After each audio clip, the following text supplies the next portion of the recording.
laissant par les vitres le froid raidir ma conscience et volatiliser ce diesel vieilli en fût de chêne qui suintait sous mes paupières.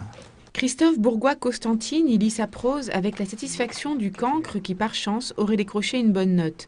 Car à 49 ans, ce chef d'entreprise et jeune écrivain verni reconnaît lui-même avoir eu un sacré coup de bol en obtenant le prix de Beaune pour son premier roman, Le Sésame pour un auteur de polar.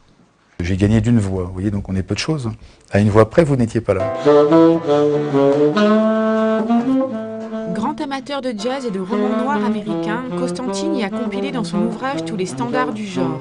Femme au charme vénéneux, flic désabusé, usant son imperméable dans les bars new-yorkais, meurtre crasseux, et pour bande originale, Charlie Parker ou Thelonious Monk. Le jazz, c'est une musique de l'instant, c'est comme le polar, c'est qu'à un moment donné, vous savez comment ça va se finir, hein, ça s'appelle une coda, mais c'est au milieu que ça s'improvise totalement.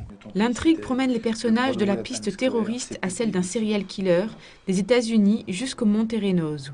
L'occasion pour Constantine est d'inscrire ses racines au beau milieu de son polar. La note noire, c'est aussi noir comme cette tête de mort, quoi. Je trouve que dans la polar, mon flic, il est fier.